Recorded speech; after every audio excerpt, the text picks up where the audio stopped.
বাবা ওই মসজিদে নবীর মধ্যে আল্লাহু আল্লাহু বলে জিকির করছেন, বলে সুবহানাল্লাহ। জিকির করছেন মসজিদে নবীর মধ্যে।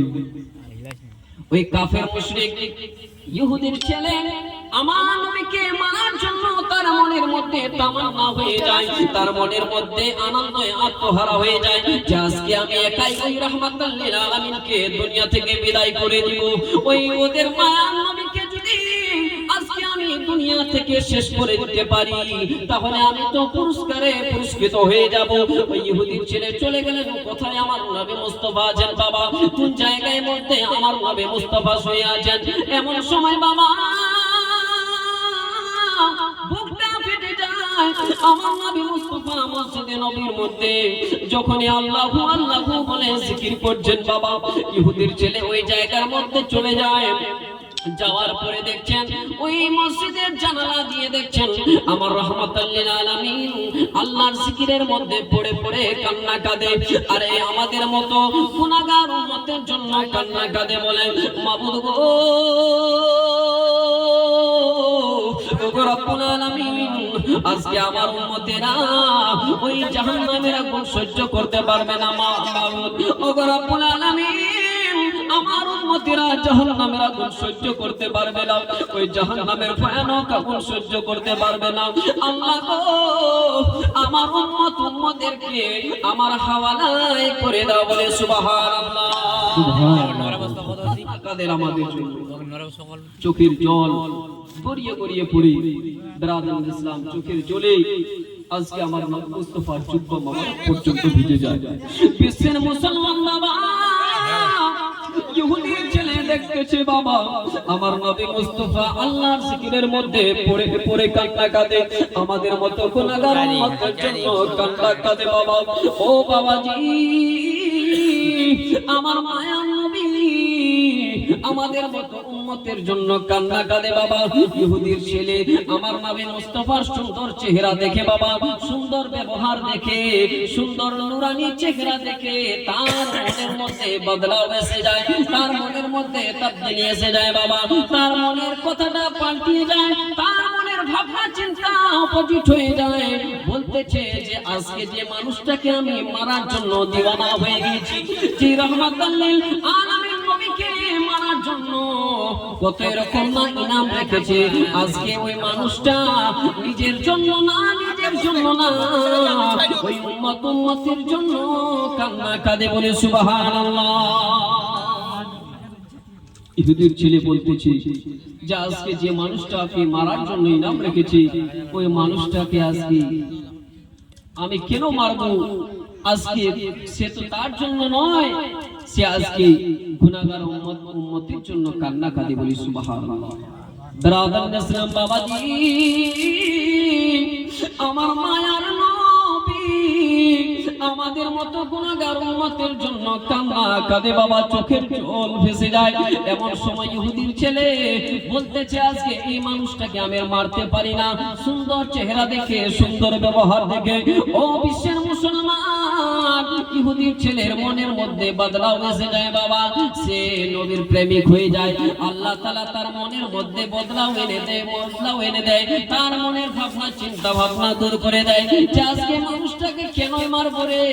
আজকে তো আমার জন্য কিছু করেনি, আমাদের জন্য কিছু ক্ষতি করেনি, বরং ওই মানুষটা নিজের জন্য কিছু না করে ওই গুনাহগার উম্মতের জন্য কান্না কাঁদতে থাকে, বলে সুবহানাল্লাহ।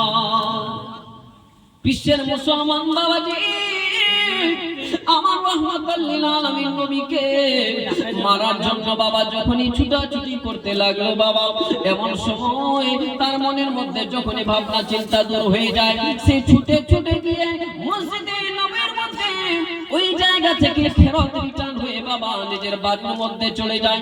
নিজের বাড়ির মধ্যে চিন্তা ভাবনা করতেছেন বাবা, ওই নিজের বিছানার মধ্যে শুয়ে শুয়ে আজকে সে নবীর প্রেমিক হয়ে যায়, বলে সুবহানাল্লাহ।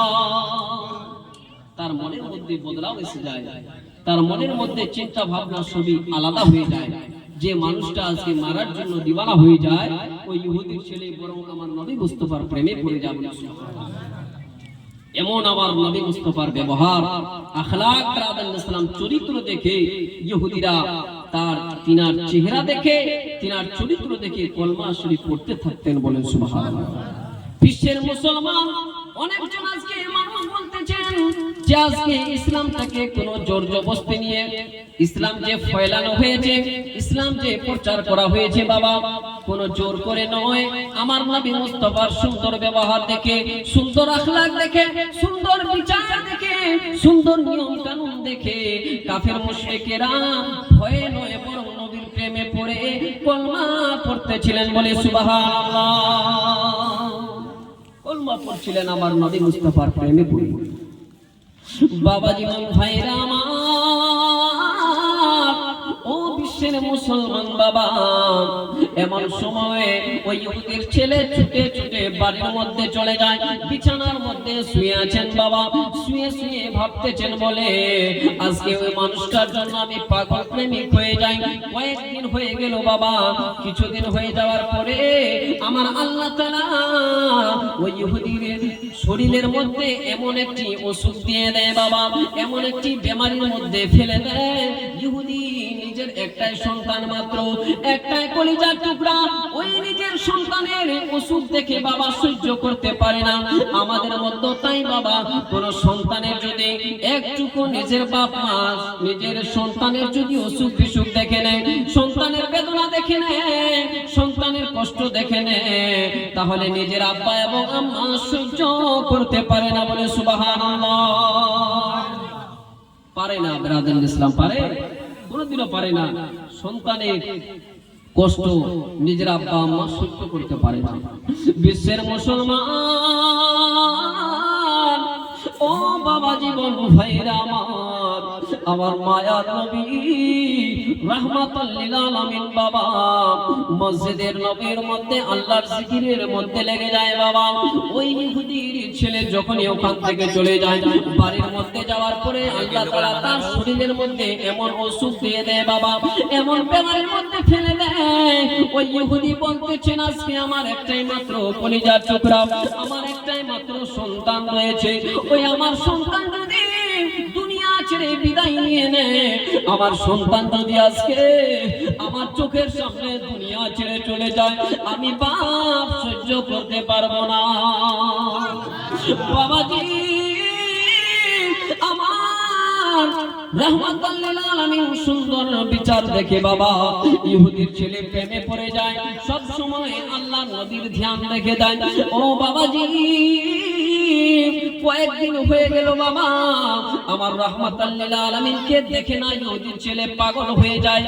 আর চিন্তা ভাবনা করে আমি কখন যেন ওই মানুষটাকে দেখতে পাবো, একটিবারের জন্য যদি, আর একবারের জন্য যদি আমি রাহমাতাল লিল আলামিন নবীকে যদি দেখে নি, তাহলে আমার মনের মধ্যে ঠান্ডা হয়ে যাবে, আমার মনের ক্ষুধা তাড়না বেড়ে যাবে বাবা, আমার আশা আকাঙ্ক্ষা সবই মিটিয়ে যাবে। ও বিশ্বের মুসলমান বাবা, ইহুদির ছেলে মারার জন্য যখন দিওয়ানা হয়ে যায়, বেমারির মধ্যে ওই নিজের আব্বা জানার দেখতে পারে না, নিজের আব্বা সহ্য করতে পারে না, ওই নিজের এলাকার মধ্যে আরবের মধ্যে সমস্ত ডাক্তার কবিরাজ শেষ করে দেয়, কিছুতেই ভালো করতে পারে না বাবা। এমন অসুখ আমার আল্লাহ তাআলা দেয়, যে অসুখ আর কিছুতেই ভালো হয় না, কিছুতেই ভালো হয় না। নিজের আব্বা জান বাবা সহ্য করতে না পেরে নিজের সন্তানের কাছে গিয়ে বলতেছেন, বাবা গো, ওগো আমার কলিজার টুকরা সন্তান, আজকে আমি আর সহ্য করতে পারলাম না, তোমাকে আমার এমন অসুখের মধ্যে পড়েছো, আজকে আমি গোটা আরবের ডাক্তার কবিরাজ শেষ করে দিলাম, কিছুতেই তোমার অসুখ ভালো করতে পারলাম না। আব্বা গো, শেষবারের মতো তোমার কি এমন ইচ্ছা রয়েছে যে ইচ্ছাটুকু যদি বলে দাও, আমি যদি চাই ওই ইচ্ছাটুকু পূরণ করে দিব। ও বিশ্বের মুসলমান, ওই ইহুদির ছেলে মারার জন্য যখনই নবীকে দিওয়ানা হয়ে যায় বাবা, তার মনের মধ্যে আমার আল্লাহ তাআলা এমন ভাবে বদলাও দিয়ে দেয়, সে বলতেছেন, আব্বা গো, ওগো রাব্বানা, ওগো আমার আব্বা, আজকে আপনার আমি একটা সন্তান রয়েছি গো, আমি কেমন করে বলবো গো আব্বা যে আজকে আপনি আমি এমন একটি কথা বলতে চাই যে আমি তো আর ভালো হতে পারলাম না আব্বা গো আমার মনের মধ্যে এমন আশা আকাঙ্ক্ষা রয়েছে আমার